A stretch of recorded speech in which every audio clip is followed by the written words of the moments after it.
Друзья, всем привет, на связи я, вы на канале, где мы общаемся на около моноколесную тему и не только.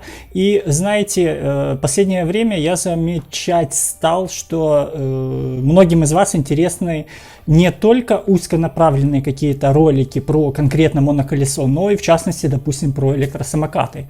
Напишите прямо сейчас в комментах, интересно ли вам тематика электротранспорта на данном канале как такового в принципе, не только моноколеса, а, допустим, каких-то электробайков, там, сегвеев, возможно, электросамокатов. Я не скажу, что я какой-то топ, да, в теме электросамокатов, потому что у меня электросамоката не было, нет, но я, как обычный пользователь, точно так же часто беру его в прокат и могу глазами как автомобилиста, так и моноколесника, велосипедиста, электросамокатчика поделиться какими-то своими мыслями и услышать фидбэк ваш на этот счет. Сегодня на повестке дня у нас в связи как раз таки с этим тема электросамокатчик глазами автомобилиста. Кто не видел предыдущий ролик, обязательно посмотрите вот тут вот, где мы разбирали вопрос моноколесник глазами автомобилиста. И буду рад за палец вверх, подписку и какой-то фидбэк по сегодняшнему видосу. Топ-10 пунктов, которые я как автомобилист, у которого права более 16 лет, вижу электросамокатчиков в городе.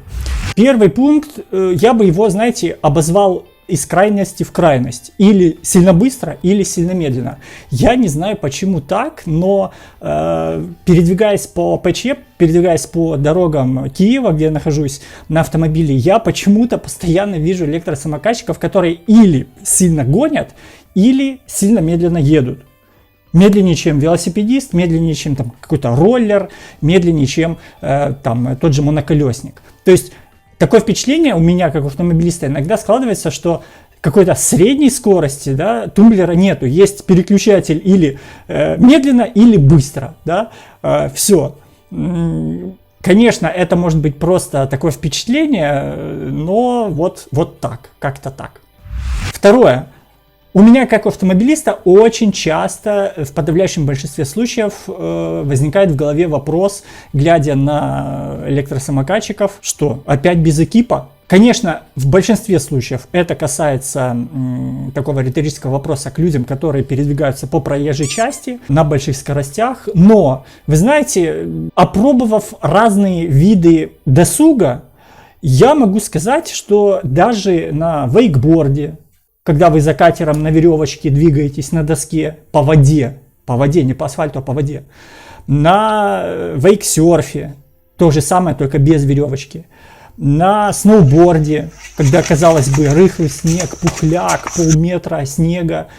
В общем, это я все к чему? К тому, что даже по снегу, даже по воде от падений бывают синяки, не говоря уже про более серьезные травмы. Поэтому наблюдать за людьми, которые едут не по воде, не по пухлому снегу, только что свежему и выпавшему, а по асфальту, который имеет не самое мягкое состояние, и двигаться там на больших скоростях без защиты, ну, в глазах автомобилиста это такое себе удовольствие. Следующий вопрос, который возникает у автомобилистов, на мой взгляд, в отношении электросамокатчиков, это не мой вопрос, а куда он поедет. Почему? Потому что у самокатчика, как и у велосипедиста, у него заняты руки. И я за все время ни разу не видел, чтобы самокатчик показывал направление своего движения. То есть, образно говоря, там на развилке, чтобы он показал рукой, куда он будет поворачивать. Или при объезде троллейбуса он показывал рукой, что он будет там перестраиваться во вторую полосу там, или еще куда-то. У небольшого количества электросамокатчиков есть, я так понимаю, дополнительно встроенные поворотники. Может быть, не дополнительно, может быть, встроенные. Это, ну, как-то помогает хотя бы предугадать его маневры. Но в целом такая проблема, такой момент есть. Следующий немой вопрос, риторический вопрос в глазах автомобилиста по отношению к электросамокатчикам — это ямы, это неровности дороги, это всякие наплывы. А как вы знаете, иногда даже наплывы. Что такое наплыв? Наплыв — это плюс 30 градусов летом, проехала фура, выдавила асфальт, и такой кант образуется небольшой, с которого и моноколесник, электросамокатчик может просто соскользить. И если яму, какую-то выемку на дороге, неровность на дороге вы, в принципе, можете видеть заранее, да, то вот эти наплывы, они, ну, визуально, они очень сливаются с общим покрытием, и пока вы на них не наедете, вы как бы не поймете, что тут что-то не то. Поэтому в глазах автомобилиста все ямы, ну, слушайте, если автомобилист на скорости даже 50 км в час сбавляет скорость при виде каких-то перепадов асфальтового покрытия, то что говорить про вот такие колесики у электросамокатчиков? Попали и летим, привет, асфальт. Пятый пункт, как выглядит электросамокатчик в глазах автомобилиста, это некий прокачанный тип, который, устанавливая сидушку, просто становится богом езды на электросамокате. Для многих автомобилистов сидушку, пожалуй, может иметь только автомобиль, только мотоцикл, только, допустим, и велосипед. Но в электросамокате по своему существу, по своей разработке, по, в принципе, придуманному дизайну сидушка, ну, просто не может устанавливаться по факту. Она устанавливается, поэтому для тех людей, которые устанавливают сидушку, это некий скилл, некая ступень к более высшему разуму. Шестой пункт – это люди, которые любят экономить. Скорее всего, я думаю, что они любят экономить. Почему? Потому что они катаются по двое. Девушка с парнем, которая едет по вдвоем, но это еще полбеды. Два парня, которые едут вдвоем, это уже, ну, смотрится так себе. Причем эта сладкая парочка, я думаю, что вполне могла бы арендовать два электросамоката, или арендовать два велосипеда, или арендовать такси. Но выбирают из всех вариантов такой более, я так понимаю, экономный. Не будем говорить про опасность езды вдвоем на электросамокате, потому что в большинстве случаев они, в принципе, не рассчитаны.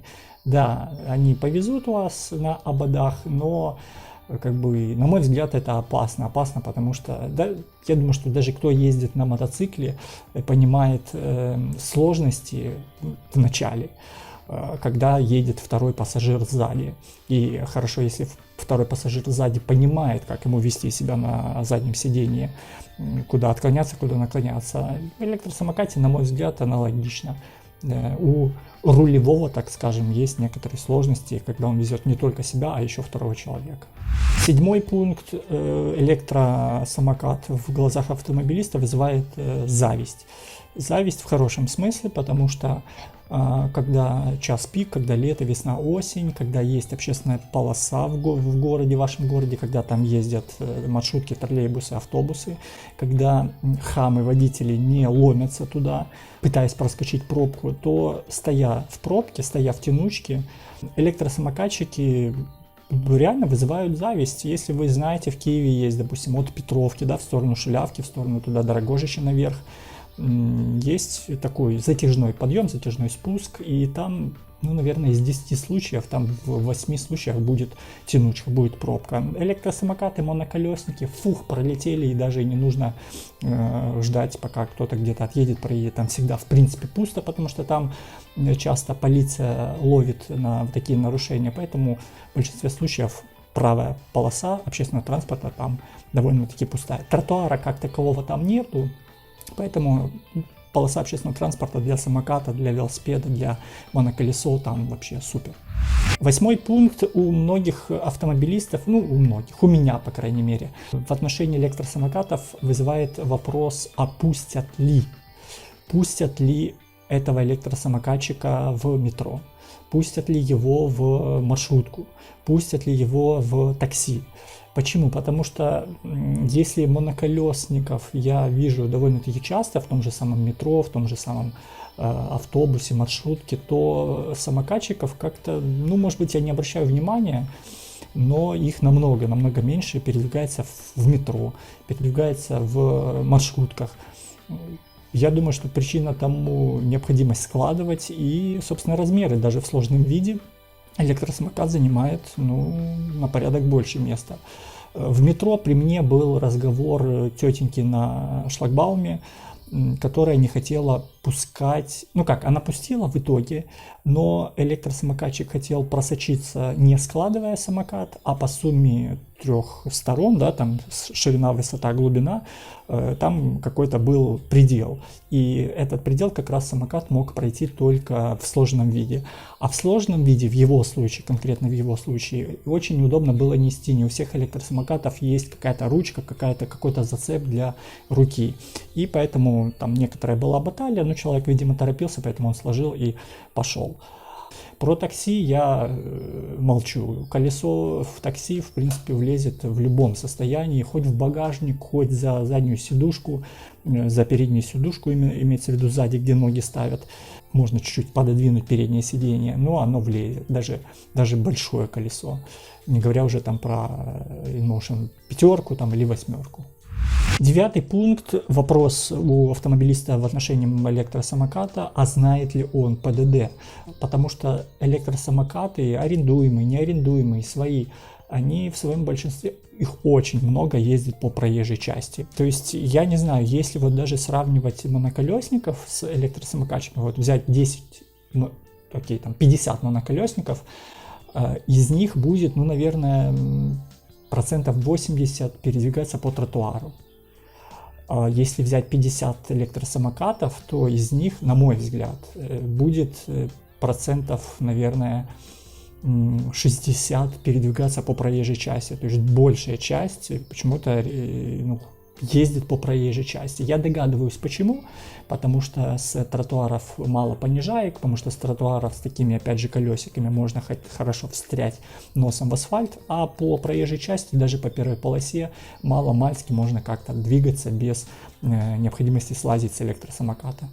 И как раз если он уже двигается по проезжей части, то, ну, как бы мне не хотелось, я не какой-то полицейский, но то будь добр, ну хотя бы полистай, изучи картинки в правилах дорожного движения, чтобы понимать, кого ты должен пропускать, кого не должен, у кого главное, у кого второстепенное, по круговому, не по круговому, выезд со двора, не выезд со двора, нужно объезжать автобус или стоять за ним ждать, останавливаться перед трамваем, который параллельно остановился на остановке, и люди переходят дорогу, или не останавливаться. Ну, то есть моменты есть. И 10 пункт лично от меня, как от велосипедиста, моноколесника, автомобилиста, это респект. Респект каждому электросамокатчику, независимо от того, прокатный он или нет. Респект за то, что он развивает тем самым велоинфраструктуру города Киева и Украины в целом, за то, что он подсознательно стремится к чистоте природы, к экологии. Entire ecosystems are collapsing. We are in the beginning of a mass extinction. Отказывается от бензоавтомобилей, от бензомотоциклов, и хочет он этого или не хочет, делает количество тянучек и количество пробок на дороге меньше, пересаживаясь на электросамокат. Поэтому респект каждому. Не только, кстати, электросамокатчику, а и каждому велосипедисту, моноколеснику и просто скутеристу. Друзья, вот такие вот 10 пунктов, вот такой коротенький видеоролик на тему электросамокатчик глазами автомобилиста. Следующий видос, если вам этот зайдет, обязательно дайте мне знать пальцем, подпиской и обратной связью. Следующее видео будет, если вам это видео понравится, велосипедист глазами автомобилиста. До новых встреч в новых видео. Всем пока.